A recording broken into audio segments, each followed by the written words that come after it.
Welcome to Jhoira Junkyard. As far as opening hand goes, yeah, I like it. We're going to keep on this one. We have some good utility lands in the hand. Maybe we can turn this Tolaria West into some sort of artifact. But yeah, let's go and lead off with Misty. I think that sounds good. Nothing for one. Yeah, we're going to go and pass it into our opponent. We are playing Jhoira Junkyard. We're going to be slinging some 0 converted mana cost artifacts around, maybe turning them into some goblins or igniting some memories for our opponent. But yes, this is a really fun deck. I'll kind of explain what we got going on here in a second. Let's go and crack the Misty. Let's go ahead and grab Steam Vents off of that and have that come into play tap. Not going to pay 2 life. No, we are good. Kick it back to our turn. We're going to get down that Fail War Stone, which is definitely going to help us kind of get out Jhoira a little bit quicker. Let's go for Island. Let's get down Fail War Stone. That's going to be 1-2. And I have no idea why my island doesn't show the art on there. It's actually some really good looking art. Anything else, we're going to go and pass turn to our opponent. We're playing Jhoira, Weatherlight Captain. Captain of the ship. You may have noticed on the thumbnail I'm using a different art for Jhoira. One of the main reasons is, I don't know, I wasn't... I mean, I'm really impressed with the card. The card's really awesome, but it's just, other than, I don't know, she's just sitting there holding the wheel. There's not really, didn't really seem that exciting to me, so I ended up using a different art for the thumbnail. But we are playing the new one, the Weatherlight Captain, in case you were wondering. All right, see what we're drawn to Welding Jar. Yeah, let's go ahead and go for it. Let's get down to Venter's Fair. Let's go ahead and go for the Weatherlight Captain. Now, we do have Empty the Warrens in the hand. We may wait until next turn to start chaining together some of these artifact spells. I think that would be a better option for us to go for. I'm just going to get into Jhoira and then anything else. We're going to pass it to our opponent. Playing against Muldrotha, the Gravetide, which I'm super excited about. Can't wait to get a video out on her. Him or her. Maybe. I don't know. I don't know if elemental creatures have genders. But I'm just going to get down Ristic Study. Okay. Now that actually might be a little bit complicated for us, especially if we're going to be casting a bunch of artifacts into that. But we'll kind of see what we're going to get doing. We still have Empty the Warrens next turn. You know, we are looking at least Empty the Warrens for about 3, which is not the worst in the world, but it's not the best either. Let's do this. Let's go ahead and get down Desolate Lighthouse. If we're going to go off with Empty the Warrens, I kind of want to have a few more artifacts in the hand. Let's go and go for Tolaria West. That's going to be blue, and then we'll go and tap out on a Venter's Fair. And we'll just wait for these for next turn. Maybe we chain into another creature or another artifact. Let's go and grab Mox Amber. Yeah, I'll go and grab Mox Amber. That'll go into the hand. And then anything else, we're going to go pass it turn to our opponent. Yeah, let's go and push him for 3, actually. Yeah, we'll push him for 3. Put him down to 27. And then we are good to go. We're playing against Muldrotha. During each of your turns, you may play up to 1 permanent type of each type from your graveyard. So long story short, you know, if there's an artifact, enchantment, anything a permanent, basically, artifact, enchantment, planeswalker, whatever, land, if it's in the graveyard, creature, hey, it's yours to go. But that was one of the, whenever Muldrotha was expoiled, I was like, ooh, that sounds like a lot of fun. So as far as my build of Muldrotha, it's kind of a little bit more of a... kind of like a value creature deck, you know. When I originally started it, it was really looking a lot like Damia, and one of the big things is I love Sultai decks, and I care about them a lot. You know, it's my favorite color shard to play, and so when I was building Muldrotha originally, it was just kind of a Sultai. Basically, it was just Damia. I was redoing Damia, and I was like, nah. And then as time wore on, it's transitioned more into a just kind of enter the battlefield value creature. A lot of evoke. You know, different, enter the battlefield, sacrifice a creature, different things like that. We've even got Lion's Eye Diamond, which is pretty cool. Anything for 2? No, we do not need to do that. All right. So we're drawn to Phyrexian Metamorph. So we're looking at least Storm for about 3. We're going to give them some pretty good card draw, though. Is that what we're going to risk? We also still have Ignite Memories. We can go for that. They'll have 6 cards, and actually they'll fill up their hand with Ristic Study. Yeah, I like that. Let's go for that. All right. Let's go and push him for 3 first. Coming in high, we'll put them down to 24. And then full disclosure, me and this person actually played earlier, and they did beat me. They got off to a really good start, so I may splice it on here, something like, depending on how long this video goes. Let's go and go for Mox Amber. That'll be another way for us to get a little bit of extra mana. I'm not going to pay for that Ristic Study at this point. No, we're not. We want to get the storm count as high as possible. In fact, it's going to be storm count 1. For some reason, the storm count, it's not on here anymore, so I've got to manually keep up with it. I'm just going to get Flooded Strand down. Let's go and go for Welding Jar. It's going to be Ristic Study. We're not going to pay for that. And we're probably just going to end up going for a really nice Ignite Memories. Maybe there's going to be a really high converted mana cost spell in here, something that we can, really kind of punish our opponent on that one. All right, let's go and get down Mishra's Bauble. Oh, yeah. And see, this is what makes Jhoira so much fun, is that you're getting to this point where you just start chaining together all these artifacts. And it makes for a really fun, interesting match. Let's go and crack Flooded Strand, actually, in response to that, so we don't draw into the land that we want. I'm just going to grab Volcanic Island. There we go. Oh, you know, statistically, it doesn't really make much of a difference, but I feel a little bit better with that one. Okay, gonna keep ripping into that. Let's go and go for Spellbook. And like I said, we're gonna let our opponent draw all the cards on this one. Now it will make for a really weird ignite. I think that's 1, 2, 3. Yeah, we're at Storm Count 3. That'll be Storm Count 4. Draw a card. Draw into Dak Faden. Let's go and get down Herbal. Not going to pay for Ristic Study, so we'll see what they could end up with in their hand, actually. We're just giving them a ton of cards. Draw an additional card. Draw into Spire Bluff Canal. So at this point right now, we're looking at 1, 2, 3, 4, 5, 6, 7. We have 7 total mana. We've already cast all of our artifacts. We could technically go for Phyrexian Metamorph, 1, 2, 3, paying 2 life. But that's going to cut us off Ignite Memories, and I really want to go for that. So we're going to choose our opponent. That should be about Storm Count 6, somewhere in that range. So let's go and go red, blue, and we'll tap out on Desolate Lighthouse and Inventor's Fair. All right. And we'll still finally go ahead and pay for that Ristic Study. There we go. Yes, we're going to pay that one. All right. See if we get lucky. Let's get the reveal zone popped up. Okay. We're going to choose same targets. And if you don't know about Ignite Memories, it's target player reveals a card at random from their hand, and we're going to deal damage equal to that converted mana cost to that player. So if we can catch something really big, we'll be in a pretty good spot. Let's see. First revealed is going to be Forest. Okay. Hibernation's in. Okay. Forest, dang it. That's a different Forest, too, because it's foil. Liliana, okay, put him down to 14. Liliana again. Let's see if we rip a big converted mana cost creature off this final one. All right, Memorial to Gene. Okay, there we go. All right, that puts him down to 9. Anything else, we're going to go and pass turn to our opponent. Now, we've got, you know, the game's not over. We did knock him down to 9. It was, we could have gotten a little bit luckier. We did hit a few lands off of that. But at least at this point right now, they have a ton of cards in the hand. We'll see if they have some spot removal for Jhoira. If they don't, we can still at least kind of get the chain going again with Phyrexian Metamorph. We also have Dak Faden in the hand, so we can get a little bit additional card draw going off of that. Opponent did make the foil land force land drop for the turn, so we're going to cross that off. See if they're going to go for it.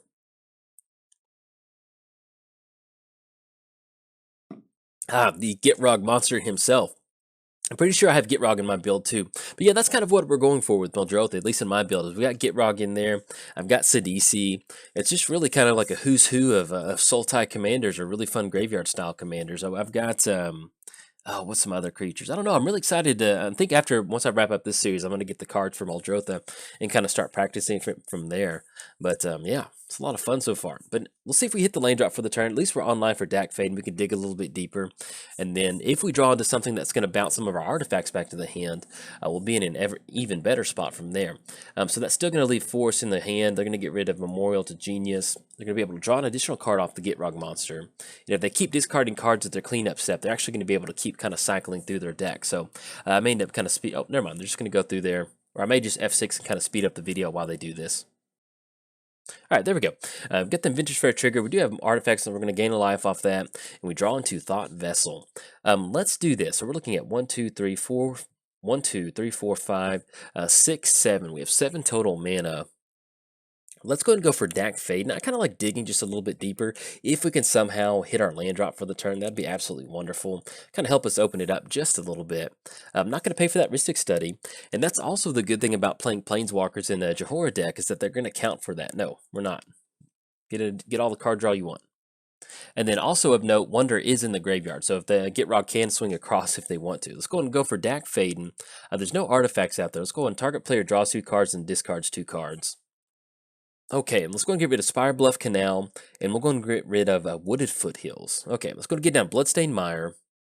Let's go and crack Bloodstained Mire. We'll grab a mountain off of that. There we go. Let's go for Thought Vessel. That's going to be 1, 2. And Ristic Study. We'll draw an additional card off this one too. No, not going to pay for that. Draw to Spire of Industry. Get down Thought Vessel. And we are looking at about a storm of only about 2 this turn. Let's just go ahead and hold on to Empty the Warrens at this point. We can go for Supreme Will to counter something next turn. That's going to be 1, 2, 3. And then hopefully, you know, maybe we can get down. Actually, if we wanted to, we could Phyrexian Metamorph on Gitrog, but actually it would not have flying, so it wouldn't be that good. Okay, yeah, I think I like just passing the turn. anything else. Now we're going to kick it over there. So at least we have Supreme Will to counter whatever they're going to go for next turn. We can also use it to dig a little bit deeper to find an artifact to kind of get this going. One thing that we are missing is an additional creature that helps us kind of filter out these card draws. You get down something like, let me see if I can't pull it up. Yeah.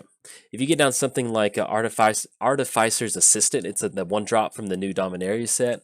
As we start casting these artifacts, we're going to get a scry from that creature. So you can put Jhoira's trigger on the stack and then put the bird's trigger on the stack to where we can scry before we draw a card. So that's always really nice. And there's actually a couple of other different ways to kind of get some good stuff going. There's one creature that I have not seen yet. I really want to see it is Diligent Excavator. Whenever we cast a historic spell, target player puts the top 2 cards of their library into their graveyard. Whispering One. Yeah, we need to take care of that. Let's go and counter target spell unless they pay 3. So this is going to be Mox Amber, Island, and then Steam Vents. Actually got pretty lucky having a Supreme Will in here because it's we'll go and pay for this this Thought Vessel too. Yeah, we're going to pay for that one. Yes, not going to get additional card draw. Supreme Will is actually the only counterspell in here, and the only reason for that is because we can dig just a little bit deeper with it if we need to. But when I say this is all-in eggs, this is pretty much an all-in Storm combo. That's what we're going for. We'll see if old Gitrog's going to swing across for 6. Or if Gitrog is actually going to swing in at Dak Faden. Yeah, swinging at Dak Faden, that's fine. But we have a couple different options. We can still end up going Phyrexian Metamorph on one of our artifacts. That'll still give it an additional card draw. And we can actually still go ahead and swing in for 3 on our opponent, knocking them down to 6. So if we run into Grape Shot and we get lucky with some of our card draw, that might allow us to kind of maybe help close the game out. We'll see what we've got going on, though. Okay, Inventor's Fair. 3 more artifacts. We gain 1 life. And then we draw into Hedron Archive. Let's go and get down Spire of Industry. And let's do this. So let's go ahead and go for Hedron Archive. That's going to allow us to still kind of get just a little bit ahead on mana to where we're not just going completely down. It's going to be Desolate Lighthouse, and then we'll go and tap out Fairwar Stone for blue. All right. I'm not going to pay for the Rhystic Study trigger. I'd love to know... no, we're not going to pay for that. I think they've drawn in the neighborhood of maybe around 10 cards off Rhystic Study, so... It's always a little bit of a downside when your opponent's just playing into a Rhystic Study, not paying for anything, and then can't really get anything going. All right, let's go ahead and tap out for one more. Phyrexian Metamorph. We're going to pay 2 life on this one and use that last 3 mana. Have it enter the battlefield as a copy of Hedron Archive, so that way we can still keep that mana going. No, not going to pay for Rhystic Study. And we might end up with a pretty good Empty the Warrens. If we're going to end up in the neighborhood of like 3 or 4, Storm for 3 or 4, it's a good spot to be in. All right, we're going to have Phyrexian Metamorph enter the battlefield as a copy of Hedron Archive. That's going to be 1, 2, let's see, 1, 2, 3, 4, 5. Then that'll still give us just enough for, yeah, I like that. All right. We can still tap out on that Gilded Lows. Let's go Mox Amber, Spire of Industry, and then Inventor's Fair. All right, Rhystic Study. Not going to play into that one, just in case we run into a 1-drop artifact off this card draw off Jhoira. Draw into Buried Ruin. All right, get down Gilded Lotus. Let's go ahead and do this. There's no way that we can draw an additional card right now, so let's go ahead and tap out for Empty the Warrens. That's going to be triple red and then 1 red off Volcanic Island. All right, that's going to be Storm for 3. Not the best, but, it gives us a clock, especially with our opponent being down that low. Yes, we're going to pay for Rhystic Study, get rid of that card draw, and we'll end up with at least, a nice, good board presence for our opponent. It's going to put them on having a board wiper bust, basically, after we swing in with Jhoira. And, if they have some way to kind of reanimate Sheoldred, at least we do have a bunch of goblins on the battlefield that we can sacrifice to that trigger. All right, let's go and push in for 3 with Jhoira. All right, there we go. Coming across. Anything else, we're going to go and pass the turn. But yeah, even if we don't win for some reason, let's say our opponent does have a board wipe and we can't chain together some artifacts, what we've got going on right now is actually a really good, it's a good board presence. Kind of gives you a good showing of what Jhoira is capable of. You're definitely going to have those turns to where if you have that extra card filter from one of those creatures where we're really going to be able to combo off in a turn. But you can see we're simply just kind of ripping into some bigger mana rocks and stuff like that, and then squeezing some extra value off Empty the Warrens. After I've played this deck a lot, there's definitely something that I would add to the deck, and that's going to be some sort of way to bring back Storm or Storm card. We do have Elixir of Immortality, so that's something that we can activate and bring back, putting it into our hand if we want to, or at least shuffling it back into the library so we have an option. Because there's been a couple times where the game just drug on, and I didn't have any Storm cards to cast. I'm just like, okay, what do we do now? All right, so our opponent's going to get down Muldrotha, and then Hibernation's End is still in the hand, and so is, we're going to cross up that 1 copy of Liliana's Death Mastery. Okay, and our opponent is discarding down to hand size. They did get rid of Hibernation's in, Bane Whip Punisher, and Blood Brayer. Let's go and cross that off. They still have Liliana in the hand. All right, so we have an Inventor's Fair trigger. If you control 3 more artifacts, we're going to gain a life. Let's see what we're drawn to. Drawn to Quicksmith Genius. Let's go and do this. Let's go and go for, there's no artifacts in the graveyard. Let's go and go for Reliquary Tower. Yeah, I think that's good. We'll go for Reliquary Tower. It's going to go for Quicksmith Genius. That's going to be red and then 2 white off Hedron Archive. Actually, let's save those archives. That way we can get some card draw going just in case we need it. All right, let's go do that. Get down Quicksmith Genius. I'm not going to pay 1 for that Ristic Study. You know, we do have 2 storm spells in the graveyard, Empty the Warrens and Ignite Memories. So if we somehow get lucky and rip into Grape Shot or something like that, that'll kind of help us get some stuff moving. And by getting down an additional card piece like that, hopefully we can kind of filter through there. Let's go and do this. So let's go ahead and go for pay 2, draw 2 cards, Foul Stone, and tap out on Island. Draw 2 additional cards, draw into Impulse. Let's go and go for Impulse using a triple blue off Gilded Lotus.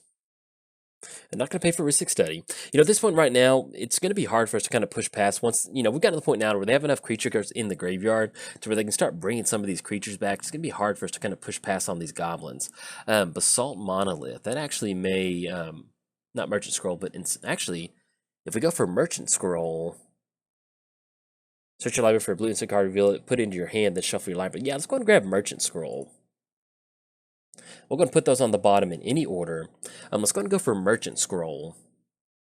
That's going to be Inventor's Fair. Search your library for blue instant. Yeah, we're not going to pay for Ristic Study. We want to leave up as much mana as possible. And let's go and grab Retract off of that. Okay, there we go. Grab Retract. And let's go and add any sort of extra mana that we have left. That's going to be 1, 2, 3, 4, 5. Actually, we don't have to tap out the lands just yet. Just to see how, yeah. There's no other artifacts we need. Let's go and go for Retract on this one. Not going to pay for Ristic Study. Okay, those are going to get bounced back into the hand. Let's go and send out Welding Jar again. All right. Not going to pay for Ristic Study. We're going to be able to draw a card off Jhoira, and then with Quicksmith Genius, once that artifact enters the battlefield, we can discard a card and draw an additional card. So we can really get our storm count going until we can find something that's going to give us an additional win condition. Yes, we're going to discard a card. Let's go and get rid of Mountain at this point right now. All right, drawn to Word of Invention. Let's go ahead and go for, get this down. At this point right now, I may just go ahead and speed up the video. That way we can just kind of move through this just a little bit quicker.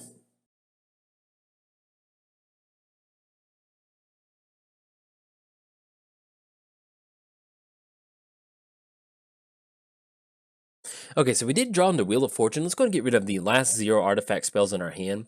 And then we're probably going to end up going for that Wheel of Fortune, see if we can't run into that Grape Shot just a little bit better. Not going to pay for Ristic Study. There we go. Finally run into Grape Shot. Let's go and do this. Let's go and get down Fellwar Stone. That's going to be 1 mana. I'm pretty sure we've got Storm for 6. We've recast everything out of here. Not going to pay for Ristic Study. Then we can finally go for that Grape Shot. There we go. We could have swung in for a little bit first, but, you know, it's nice just to kind of see what we could get into as far as filtering some of these cards out. But you can see where we definitely got it going pretty well. All right, yes, we're going to discard a card with that one. We're going to get rid of Cascade Bluffs, and then we'll go ahead and let's go and cast Mox Opal just to be safe, and we'll go for that Grape Shot. And that should be more than enough Storm triggers off that Grape Shot. I'm not going to pay for Ristic Study. No, we are good. But you can see where if we wanted to, we could keep this going. We have the Ethereum Sculptor out there.